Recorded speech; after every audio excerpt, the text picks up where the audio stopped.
Joining us now is Pete and Laura Stanger. In terms of full disclosure, Pete, you are the brother of St. Louis County Executive Steve Stanger. Is that correct? That is correct. All right. He doesn't claim you. You claim him, though. Exactly. All right. You're here for a serious topic. It was, Laura, it was your son. Is that right? Yes. I need to talk right into the microphone. Yes. Your son died of a heroin overdose. Correct. What happened?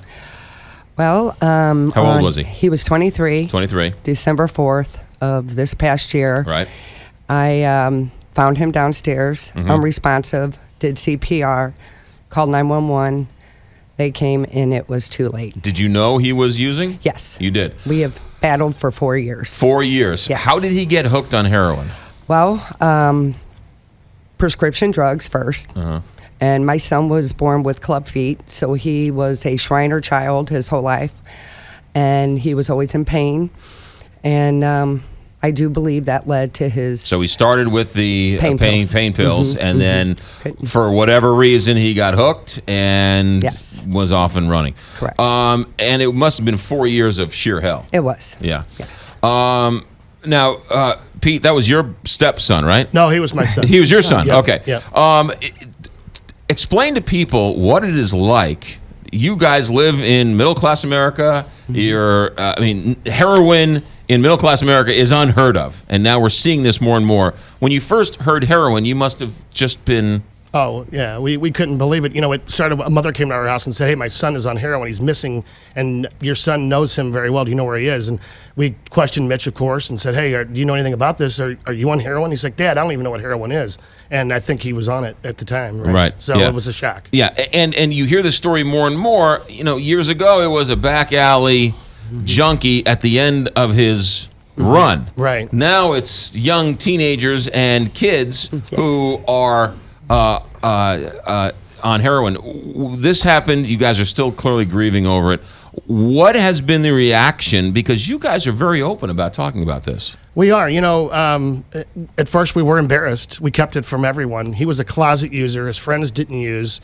No one knew it. His girlfriend, Nee, didn't know it. No one knew it.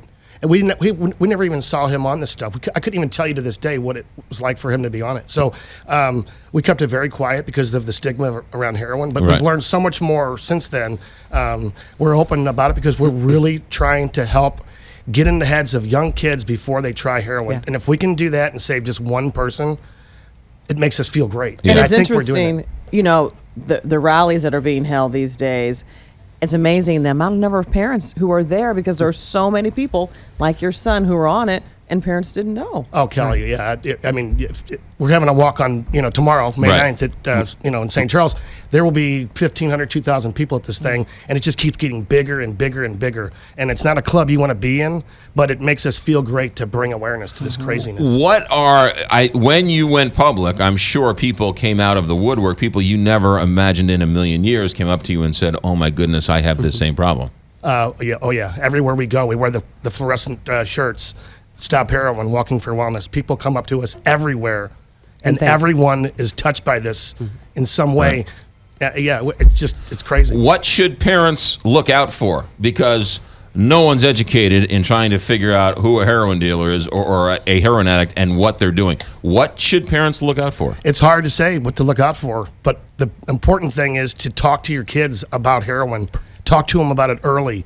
Talk to them about the fact that if you try heroin one time, you are addicted, and 24/7, every minute of the day, your brain is telling you, I need more, I need more, I need more, and it destroys lives, period. Our son went through therapy, went through in rehab, in and out of rehab so many times. He was on a Vivitrol shot, and that's supposed to be an opiate blocker, but he overrode the shot because that drug addiction is so powerful, and it just calls your name every day, and he didn't want to be on this drug.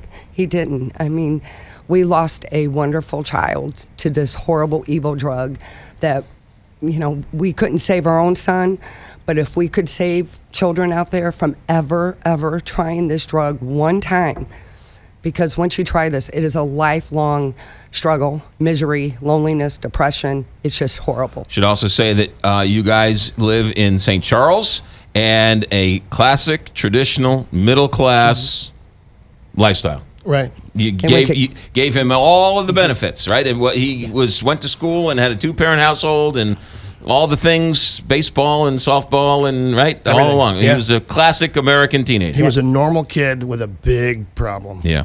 All right. So tell us about this walk tomorrow. Well, the walk tomorrow it starts at St. Charles Community College. It starts at 1 o'clock. We suggest getting there a little early, 12:30ish. Right. It's a quick walk. It's 0.6 of a mile down Mid Rivers Mall Drive. They'll have the pretty much the whole road blocked off for us. Right. And rain or shine event. We'd love for everyone to come out and support us. And, all right. So St. Louis, St. Charles Community College on Mid Rivers Mall, out in Cottleville. What time? The walk starts at 1 o'clock. 1 o'clock. Can you register there? Yes. Yeah. And the walk is free. Walk is free. Yep. A website to find out more information? StopHeroin.org or Walking for Wellness. StopHeroin.org.